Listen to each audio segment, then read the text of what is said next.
What if, despite the best of intentions, despite all our business-savvy, data-driven, technology-informed know-how, and all that the information age has put at our fingertips, we are nevertheless raising our children to succeed in a world that no longer exists? This is the question that has led me to conclude that we've got some fundamentally important connections to make. But first, let me explain what it was after 20 years of parenting and pediatrics led me to connect the dots. I was attending a national conference in the US a couple of years ago, and I had the chance to chat with a very highly accomplished fellow attendee who graciously offered me a signed copy of his newly published book and casually added, "I'd love to know what you think of it." So I took him seriously, and I read his book and I shared my thoughts, that it read like an insightful parenting book, and that it particularly resonated with my own approach to the complicated task of raising productive children in the 21st century. Now, I realize that would be a little bit boring if it weren't for the part of the story that I left out. The book's author was Silicon Valley visionary and LinkedIn co-founder Reid Hoffman. And his book, The Startup of You, it's safe to assume has never and will never make its way into the parenting section of any bookstore. Yet the connection between his convictions and mine were striking, so much so that they've left me with this idea that perhaps what we need is more of a startup of your baby approach. Because while Reid and many others in the worlds of business, leadership, and innovation are actively defining the 21st century toolkit needed to succeed, those of us in the business of raising children to be ready for life adults are the ones responsible for assembling this toolkit. We just work further upstream, and sometimes much further, as in with children ages 0 to 5. Now, for those of you unaccustomed to thinking of ready-for-life 18-year-olds as the most important product that any economy produces, or for that matter, those responsible for raising them as part of a defined sector of the economy, the youth human capital sector, all told, has been estimated to be as large as 10.5% of the US GDP. That would make it 25% larger than our financial sector. As for the conception to age 5 portion of the sector, at an estimated 3% of GDP, that would make it twice the size of the US auto industry. And like any critical sector of the economy, the youth human capital sector must adjust our thinking from local and linear to global and exponential, from industrial age to information age. The question, of course, is how, and the answer, I believe, is in 5 strategic connections.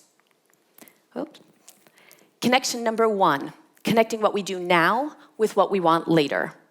As simple a concept as this may seem, I worry that the two have become so disconnected that we all but systematically head children in one direction, and then years later wonder why they didn't end up headed in the other. Let me give you an example. The 5 Whys is an executive training program meant to help businesses better identify the root causes of problems by using an iterative question-asking technique that involves asking why 5 times. As a business owner myself, makes good sense, but it always leaves me with another question. When is the last time you spent any time with a 2-year-old? Because if it's ultimately asking lots of questions that we're going to value, then perhaps we need to spend less time in early childhood training the why out of them. Creativity serves as another great example. In a global survey of over 1,500 CEOs, creativity was selected as the most crucial factor for future success.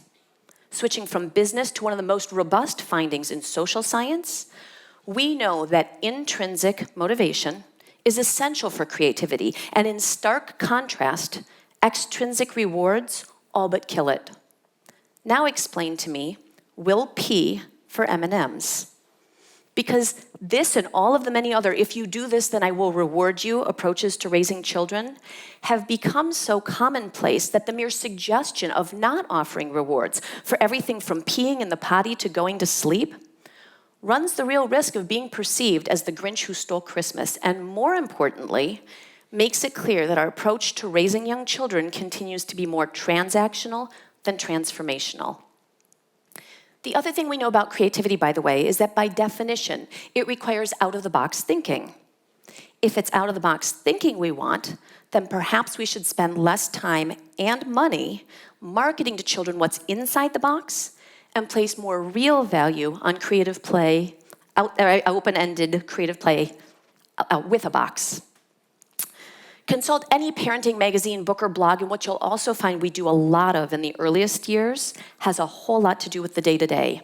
All of the clothing, crying, car seats, diapers. And while they are all important, I fear that as a whole, they cause us to lose sight of our parenting big picture, to get lost in the short term and stuck in the parenting equivalent of living by quarterly earnings. Every time we bemoan the fact that babies don't come with an owner's manual, we're allowing the how and the what of parenthood to overshadow our why. Instead, what I suggest that the parenting world and the youth human capital sector really needs is a strategic plan. Because with 1,000 issues clamoring for precious hours in the day, it is admittedly not easy to make time to plan for the future. But operating without a plan is much harder. This last thought, by the way, comes almost word for word from another highly unlikely parenting book, Business Plans for Dummies. So that's the case for more strategically connecting what we do with what we want. Connection number 2, connecting the playroom to the boardroom, involves more clearly identifying what it is we actually do want for our children. To raise them to be happy, healthy, successful adults is as universal a parenting vision statement as any. But with research from Gallup, we can more clearly identify 5 essential elements of well-being: career, financial, social, physical, and community.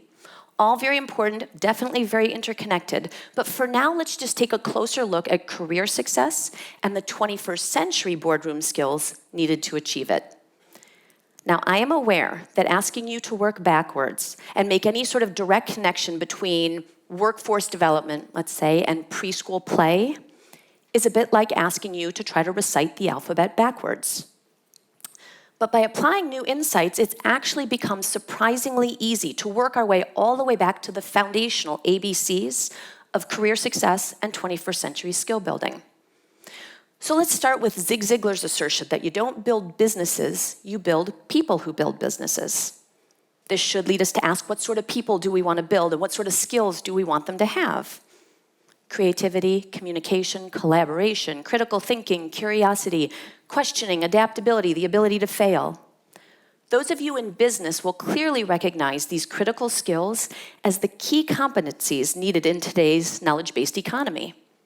But do you know who else is equally committed to fostering these critical skills? If you're thinking to yourself, middle school STEAM education teachers, you would be correct, but not thinking back far enough. Think about it. Use your words. Put your listening ears on. Take turns. Don't give up. Learn to play nice with others and in the same sandbox. These social emotional skills are preschool skills. And from my somewhat unique vantage point, straddling the worlds of business and early childhood, something particularly striking is happening. With calls to action like engage, don't pamper, and playing to win, it is becoming increasingly difficult to distinguish between the latest literature from Harvard Business Review, Gallup, or Google, and that from the American Academy of Pediatrics and the National Association for the Education of Young Children. If we truly want to strategically build our human capital pipeline, then we must focus more on foundational early skill building, because we know that young children don't just pick up these essential skills on their own. They need to be fostered. And when it comes to how best to foster them, it may not be rocket science, but it most certainly is brain science. Which brings us to connection number 3, the purposeful connecting of neurons in the developing brain. Babies are born with about 100 million neurons that connect at a mind-expanding rate of as many as 1,000 new neural connections per second. The result is that 85% of brain growth is thought to occur in the first 3 years, with the basic circuitry for vision and hearing forming right after birth and followed later in the first year by language. As for the building blocks for the coveted 21st century toolkit, thinking, reasoning, communicating, the basic circuitry for these higher cognitive functions is largely in place by age 5. Like your LinkedIn profile, however, it is not as simple a matter as he or she with the most connections wins. Rather, the developing brain is programmed to strengthen neural pathways put to good use while pruning away those that aren't. It is the strength of these early connections that really matters. So how do we strengthen them? Well, interestingly, much the same rules of engagement that we're now discovering apply to increasing workplace productivity also apply to raising productive children.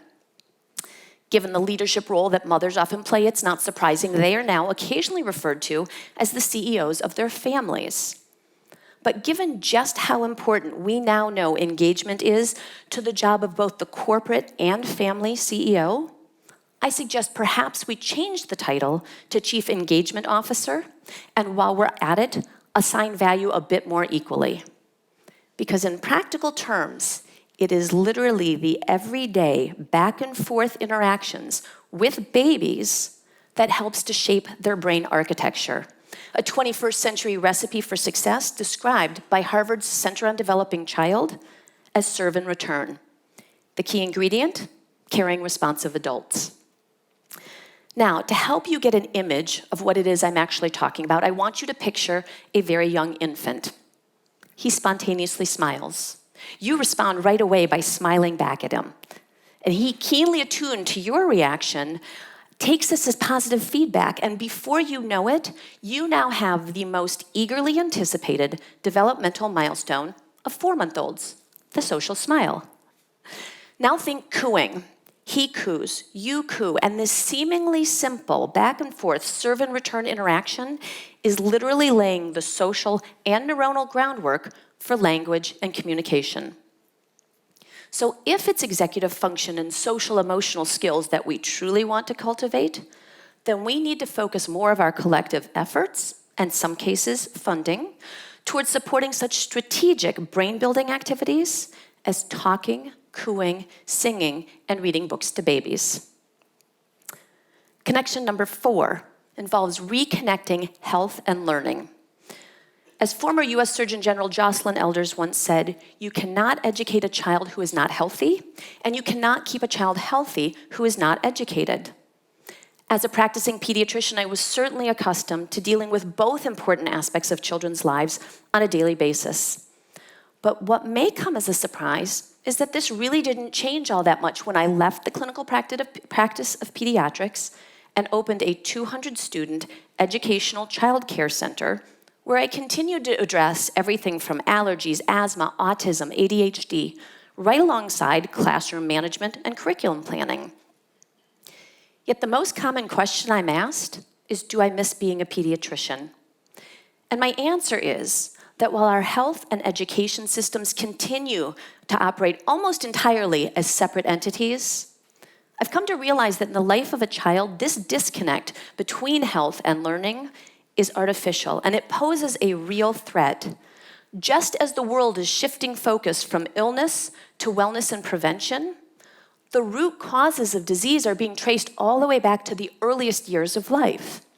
And as we come to recognize the importance of sleep, nutrition, exercise, we must also recognize that what happens in early childhood does not stay in early childhood, but rather plays a significant role in determining children's future health and education trajectories. In other words, their overall future well-being. Nobel Prize-winning economist James Heckman and colleagues at the University of Chicago recently assessed outcomes from a very well-known 1970s social experiment in the US, where 100 disadvantaged North Carolina children were afforded the opportunity to attend high-quality preschool. In the decades that followed, lots of data was collected, and as one would hope, the children demonstrated improved educational outcomes. But what was unexpected and previously unassessed was that they also were found to demonstrate long-term, significant health benefits in such critical areas as diabetes, hypertension, heart disease, and obesity.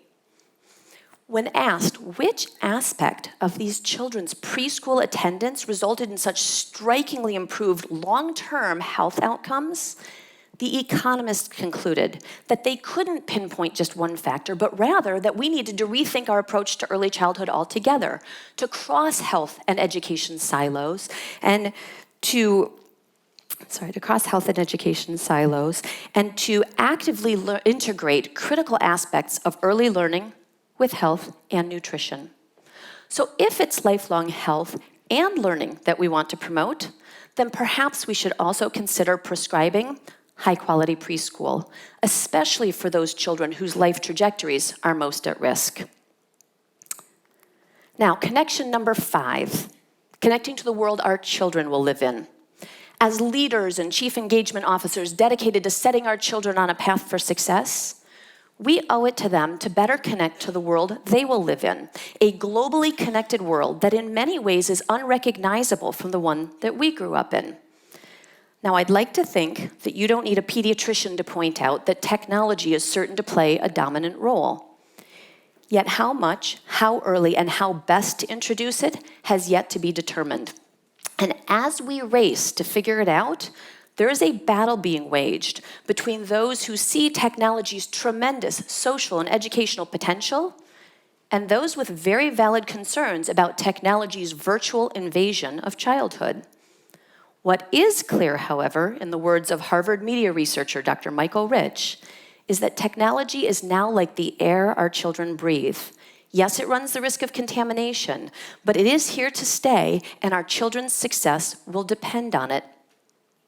As digital immigrants now responsible for raising a generation of digital natives, we owe it to our children to bridge this generational technology gap and help them learn to use technology wisely. Now, speaking of gaps, our children are entering a world full of gaps, from Boardroom to Playroom, from innovation, skills, and technology gaps to opportunity, education, and even word gaps. Making connections that will change children's lives has to include closing these gaps.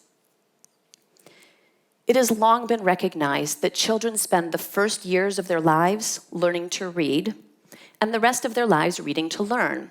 So it should not come as a surprise that the ability to read proficiently by 3rd grade has been tied to everything from high school graduation and future economic success to a country's global competitiveness and national security. Would you like to know what's now thought to be predictive of 3rd grade reading scores?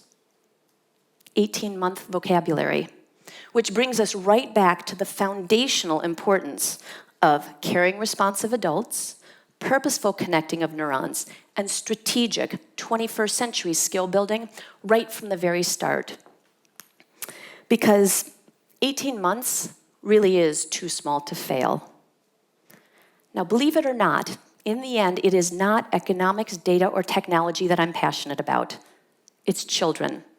And what I know is that we owe it to our children to apply all of our business-savvy, data-driven, technology-informed know-how and all the information age has put at our fingertips, not to mention the social science, neuroscience, and economics, to providing all children with a strong foundation and the 21st century toolkit of skills we now know how to assemble, and we know that all children will need to succeed. Thank you.